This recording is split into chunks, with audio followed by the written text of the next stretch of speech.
Buenas tardes, mi nombre es Damián González Pérez, soy profesor de la Universidad del Mar, Campus Huatulco, en la costa de Oaxaca. Agradezco a la doctora Margarita Loera Chávez por la invitación a participar en el seminario permanente Antropología de la Montaña y el Clima. Agradezco también a Juan Martínez Cruz por las gestiones realizadas para la incorporación de la charla en el programa del seminario. La propuesta de plática se titula Cosmovisión, Meteorología y Territorialidad en torno al rayo en el área zapoteca de la Sierra Sur y la costa de Oaxaca. Una parte de la charla que presento ahora deriva de un libro recién publicado por la UNAM titulado Llover en la Sierra, Ritualidad y Cosmovisión en torno al rayo entre los zapotecos del sur de Oaxaca, cuya versión de tesis doctoral ganó en el 2015 el premio Fray Bernardino de Sahagún a la mejor tesis doctoral en antropología social y etnología. Espero que esta plática aporte a la reflexión y discusión del seminario. Muchas gracias. Como ya dijimos, el trabajo que se presenta a continuación tiene como antecedente inmediato la tesis doctoral titulada Llover en la Sierra, Ritualidad y Cosmovisión en torno al rayo y la lluvia entre los zapotecos del sur de Oaxaca, la cual fue dirigida por la doctora Johanna Broda. Como parte del acercamiento a la entidad del rayo, es importante tomar en cuenta una serie de fuentes alfabéticas como el vocabulario en lengua zapoteca de Fray Juan de Córdoba del siglo XVI, quien registró el término cosillo con el equivalente de dios del rayo, dios de la lluvia y dios de las sementeras. Existen también procesos inquisitoriales de la región de Sola de Vega en la Sierra Sur y de la zona de Villa Alta en la Sierra Norte, de los siglos XVII y XVIII respectivamente, en los cuales hay información significativa en torno al personaje del rayo. Los diferentes términos con los cuales se registró a la entidad regente de la lluvia en los diferentes documentos del periodo novohispano son cognados de cosillo, el término registrado por Fray Juan de Córdoba en el vocabulario en lengua zapoteca. La revisión comparativa de estos diferentes documentos nos permite identificar una constante en ellos, y es que el rayo, dios de la lluvia, era a su vez también dios de la agricultura, al ser considerado en estos documentos como dios de las sementeras, así como de diferentes fenómenos meteorológicos. En el siglo XX se registraron también cognados de cosillo en distintos pueblos de Oaxaca, tanto de los valles centrales, de la Sierra Norte como de la Sierra Sur. En todos los casos, el equivalente lingüístico es rayo. En el caso de las representaciones materiales del periodo novohispano, se han identificado desde la arqueología una serie de rasgos que caracterizan dichas representaciones de cosillo, dios de la lluvia y dios del rayo. Entre ellas se encuentran alusiones al maíz y a las mazorcas, tanto de manera estilizada como realista, así también a la lluvia, al agua que corre, al viento y a las nubes. Una parte importante de este corpus de representaciones materiales son las denominadas por Adam Sellen como vasijas efigie y, por Alfonso Caso, tiempo atrás, las urnas zapotecas. Algunas de estas representaciones consisten en personajes ataviados con los rasgos del dios de la lluvia, predominantemente utilizando la máscara de cosillo. Algunos de estos personajes portan entre sus manos cántaros u ollas, de las cuales emanan elementos que han sido interpretados como agua, rayos u hojas de la milpa. En ocasiones también de la parte del centro de las ollas brota un grano de maíz. Un referente sumamente interesante pero también controversial es una ofrenda hallada en San José Mogote, en el Valle de Etla, la cual está conformada por un personaje con máscara de cosillo, quien porta en una mano un objeto recto, que ha sido identificado por algunos arqueólogos como una alusión al rayo. En la otra mano porta un objeto bífido, terminado en dos puntas, que ha sido asociado con una lengua de serpiente. El personaje se encuentra en posición voladora, semiacostado, y porta en la parte de atrás una tilma. Este personaje se encuentra sobre un cajón elaborado con bloques de barro. Dentro del cajón hay un platón. Dentro del platón hay un personaje en posición sedente y a un costado se encontró un esqueleto de codorniz. En la parte de atrás se encuentran otros 4 personajes con máscara de cosillo, los cuales tienen receptáculos en la cabeza. Entre el cajón y estos 4 personajes se hallaron 2 astas de venado, las cuales han sido asociadas también con el rayo, a partir de la forma del relámpago pero también del sonido que se genera al golpear las astas de venado sobre los caparazones de las tortugas. Dicho sonido es muy similar al del trueno. Entre las interpretaciones arqueológicas más conocidas, podemos encontrar el reconocimiento del complejo del monte sagrado y la casa del dios de la lluvia, así como también de sus 4 ayudantes, quienes se encargan de dispersar la lluvia por el mundo. Desde la etnografía hemos podido registrar una serie de cognados de cocío en comunidades de la costa, la Sierra Sur y los valles centrales de Oaxaca. Y al igual que en el periodo novohispano, la traducción de estos cognados es literalmente rayo. En un primer momento, la investigación en torno al rayo se realizó en comunidades ubicadas en las regiones de la Sierra Sur y la costa de Oaxaca, específicamente en los distritos de Miahuatlán y Pochutla. Sin embargo, podemos considerar también como parte de esta área común a localidades ubicadas en el distrito de Yautepec, rumbo a la zona del Istmo. Sobre todo en el área de Miahuatlán, encontramos algunas de las localidades más altas del estado de Oaxaca, debido a que en esta región se encuentran los cerros más altos del estado. En el presente, el rayo es considerado como una de las entidades sagradas más importantes en estas comunidades, pues se le concibe como dueño del cerro, patrón de los animales y las plantas, regente del agua y la lluvia. Debido a eso, se le piden lluvia, cosecha, salud, suerte para los negocios y riqueza. Frente a esta advocación del rayo, es decir, del rayo de lluvia, se encuentra el rayo seco, a quien se le atribuyen las manifestaciones devastadoras e intempestivas de la naturaleza, es decir, inundaciones, huracanes, derrumbes y terremotos. A ese le pide venganza y muerte. Esta misma lógica dual se proyecta en otros ámbitos. Por ejemplo, al rayo de lluvia se le identifica como aquel que cae al inicio de la temporada de lluvia o al inicio de una lluvia breve. Y el rayo seco es el que cae al final de la temporada de lluvia o el que termina un temporal. De la misma manera, existen códigos numéricos asociados con cada una de estas advocaciones. El 7 es el número asociado con el rayo de lluvia, y este número indica los días en los que se deben hacer peticiones, así también como la cantidad de elementos que se ofrendan. El 9, por su parte, es el número asociado con el rayo seco. Los elementos que se ofrendan de manera general son flores, copal, cera y velas. Pero en el caso del rayo seco, además de estos elementos, se ofrenda cacao. En correspondencia con la entidad del rayo se encuentra la culebra, quien es concebida como el ayudante o nahual del rayo, es decir, quien tiene la atribución de cuidar o vigilar el manantial, la cueva, el cerro mismo, pero también de ejercer justicia o castigo.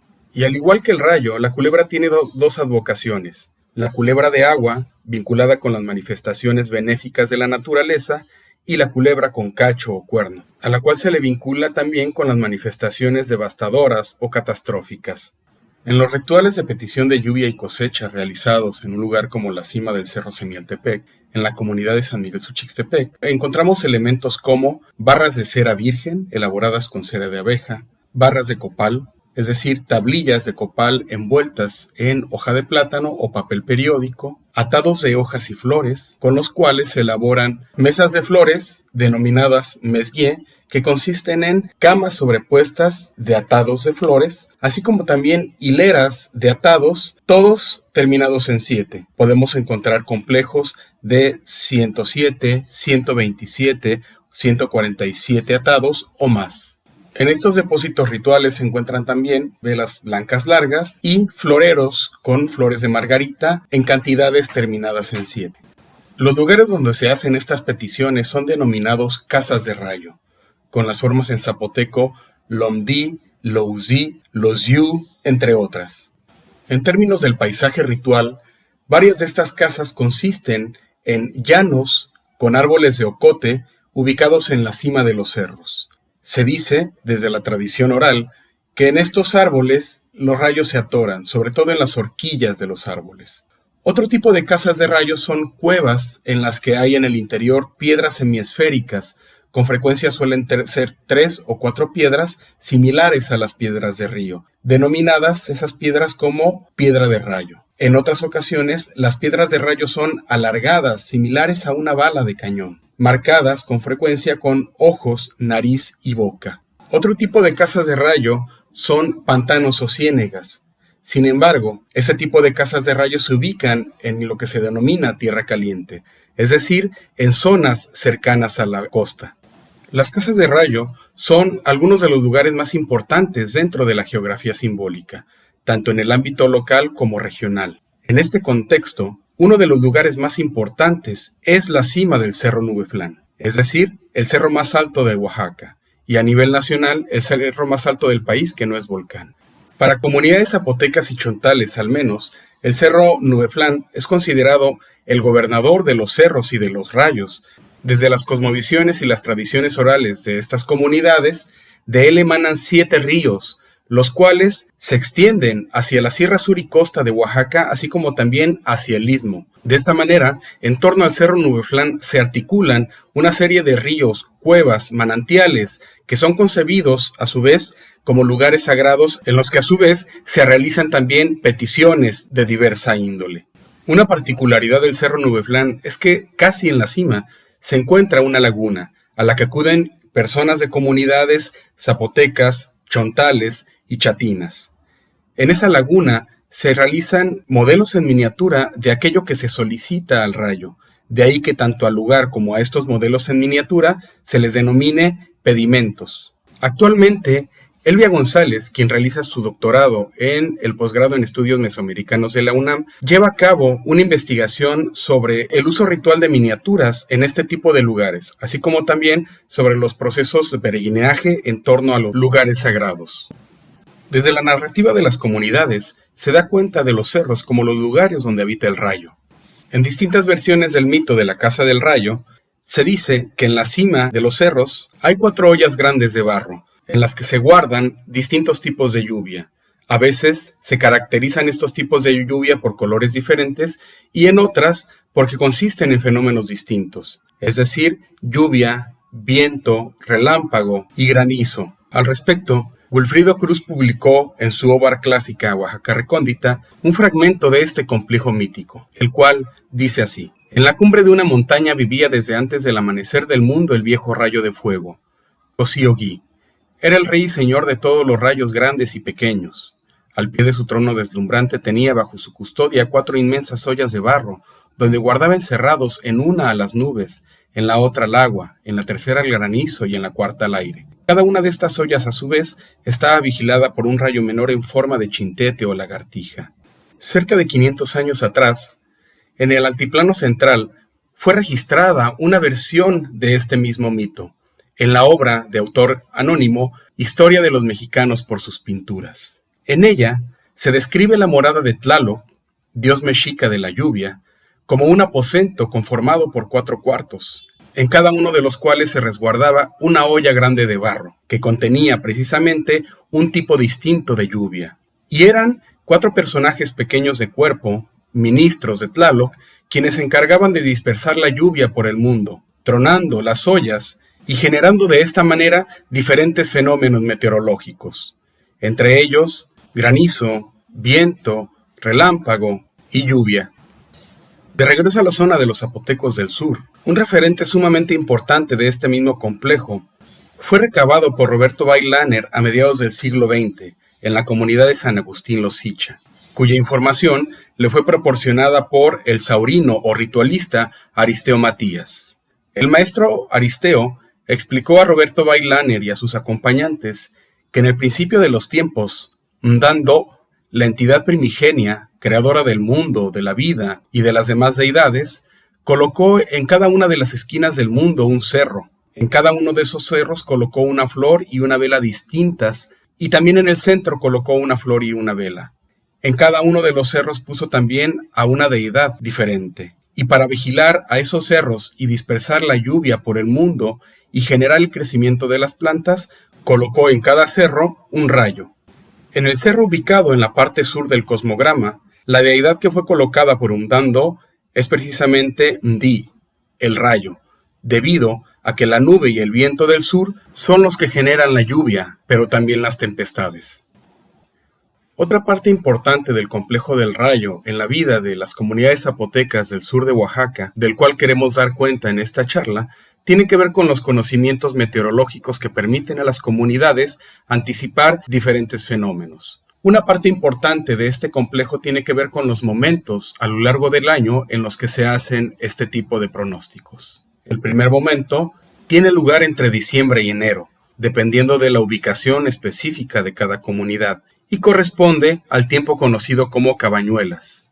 Un segundo momento va de abril a mayo, es decir, al terminar el tiempo de secas y comenzar el tiempo de lluvias. Un tercer momento importante ocurre entre julio y agosto, y es conocido como cabañuelas, y consiste en una recesión de la temporada de lluvia. A estos periodos se les puede considerar como de largo plazo, ya que los pronósticos tienen vigencia durante varios meses o durante todo el año. Además, están los pronósticos de corto plazo, que se realizan casi en cualquier momento, y la vigencia de los pronósticos es mucho más breve. Los fenómenos que se pueden pronosticar son lluvia, granizo, tormenta, huracán, sequía, temblor, entre otros. Y las señales a partir de las cuales se realizan los pronósticos provienen de animales, aves, mamíferos, insectos, invertebrados, anfibios, reptiles, pero también de fenómenos como el viento, las vibraciones de la tierra, el arco iris, el rayo, la neblina, las nubes, entre otras, y de situaciones como la caída de piedras o rocas desde lo alto de los cerros, sonidos provenientes del mar, la lumbre, telarañas o espuma que se forma en los arroyos. Tomemos como ejemplo de este conjunto de conocimientos el caso de la lagartija Anolis nebuloides, denominada en zapoteco Xinundí, Ximdí, Xinuzí, entre otras variantes. El nombre otorgado a esta lagartija se traduce como hijo del rayo, y al igual que el resto de las lagartijas, así como reptiles y anfibios, están estrechamente vinculados con esta entidad sagrada. En el caso del Anolis nebuloides, cuando las personas la ven con frecuencia cerca de sus casas, saben que se acerca la lluvia.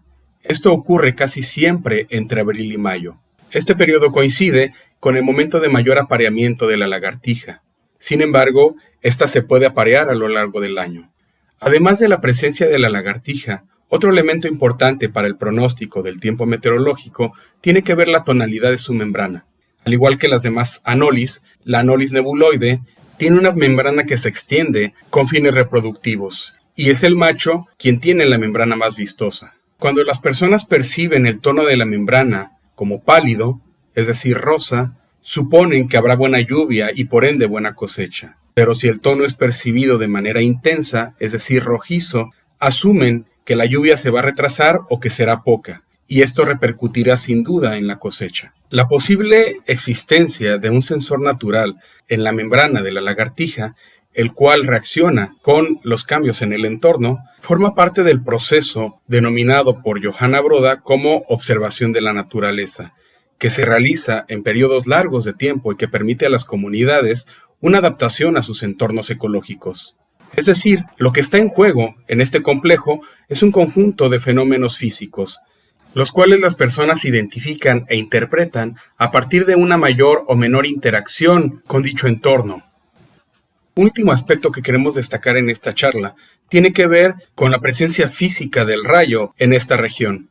De manera general, conviene señalar que el territorio mexicano es propicio para la formación de diferentes tormentas eléctricas, de granizo, tormentas torrenciales, pero también de viento intenso que puede derivar en tornados. Estos diferentes fenómenos se asocian con frecuencia con la nube cumulonimbus, o mejor conocida como nube de tormentas. Esta situación tiene que ver con la ubicación del territorio nacional dentro de la zona ecuatorial, pero también en una zona interoceánica. Para el caso de Oaxaca, su cercanía con la zona ísmica es también otro factor, junto con la complejidad orográfica del territorio oaxaqueño. Considerando ese tipo de factores, podemos comprender por qué México es el país a nivel mundial en el que se registran los mayores índices de muertes de personas por descargas eléctricas. A nivel nacional, una de las zonas con la mayor incidencia de descargas eléctricas, pero también con los mayores índices de muertes por este fenómeno, es precisamente la parte sur de Oaxaca, la que se encuentra frente al área del Pacífico. Además de esta zona, el Estado de México y Michoacán reciben los mayores índices de descargas eléctricas y de muertes por rayos.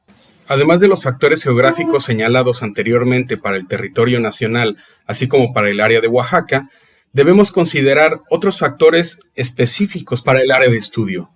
Uno de estos factores es la presencia de los cerros más altos de Oaxaca en la región, específicamente en el territorio del municipio de San Pedro Mixtepec. Este es el caso del Cerro Nubeflán, de 3.720 metros sobre el nivel del mar, y cuya cima se encuentra a solo 49 kilómetros de distancia de un lugar como la Bahía de Santa Cruz, en línea recta. El segundo cerro más alto de Oaxaca es el cerro cercano de Quiexobé, entre los municipios de San Pedro y San Juan Mixtepec. Sin embargo, en la región hay también otros de los cerros más altos del estado, entre ellos el Cerro Sirena, de 3.150 metros, en el territorio del municipio de San Juan Osolotepec y Santiago Xanica. El Cerro Semialtepec, ubicado en el municipio de San Miguel Suchixtepec, el Cerro Postema, en San Sebastián Río Hondo, el Cerro Almud, en San Marcial Osolotepec, y Cerro León, en San Mateo Piñas. Esta serie de escalonamientos que inician en el Cerro Nubeflán y terminan en la costa hacen que la zona de la Sierra Sur y costa de Oaxaca, específicamente el área zapoteca, tengan a nivel estatal la mayor cantidad de pisos o nichos ecológicos. De ahí que la cantidad de tipos y razas de maíz, así como los tipos de vegetación, sean de los más altos a nivel nacional. El complejo orográfico del que hemos hablado forma parte del extremo más meridional de la Sierra Sur del país. En conjunto, estos cerros forman una barrera natural que provoca que los vientos cálidos que entran desde el mar se eleven cada vez más rápido, asciendan y favorezcan la formación de nubes de tormenta, ya sean tormentas torrenciales, tormentas eléctricas, tormentas de granizo y viento, es decir, de los fenómenos asociados con la nube cumulonimbus. Esta cercanía entre el macizo montañoso y la costa es una de las más reducidas a lo largo de la costa del Pacífico, y además de este factor está la cercanía con el istmo de Tehuantepec, es decir, con un corredor natural por el que fluyen vientos del Golfo de México y el Océano Pacífico. A partir de la consideración de estos factores, es posible comprender la alta incidencia de rayos en esta región. Derivado de este tipo de factores, actualmente se sabe también que el área del Pacífico oaxaqueño, es decir, Sierra Sur, Costa e Istmo de Oaxaca, registra uno de los mayores índices a nivel mundial de descargas eléctricas que caen sin la presencia de lluvia, es decir, de rayos secos. Este tipo de descargas eléctricas se han registrado sobre todo durante la temporada seca, pero también en la canícula. Finalmente, el área marítima que se ubica frente a la costa central y el istmo de Oaxaca registra una cantidad de descargas eléctricas muy similar a las que caen en el área continental, situación que contrasta con lo que ocurre en otras áreas marítimas del mundo debido a que con frecuencia es en las áreas continentales donde caen la mayor cantidad de rayos y no en el mar. Como corolario de esta plática, queremos destacar algunos aspectos importantes, los cuales nos permiten comprender el papel tan importante del rayo en la vida de las comunidades zapotecas del sur de Oaxaca. Como se dijo anteriormente, es el rayo la entidad sagrada más significativa dentro de la cosmovisión de las comunidades, así como también en la vida ritual, ceremonial, agrícola.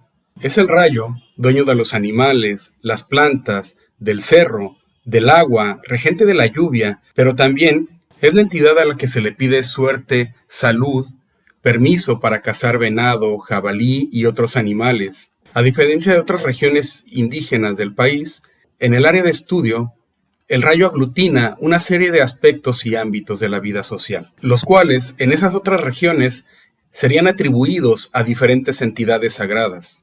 En este sentido, las características ecológicas y geográficas de la región, las cuales fueron descritas en diferentes momentos de la charla, son fundamentales para la comprensión de la vigencia del complejo del rayo en la zona de los zapotecos del sur. Muchas gracias.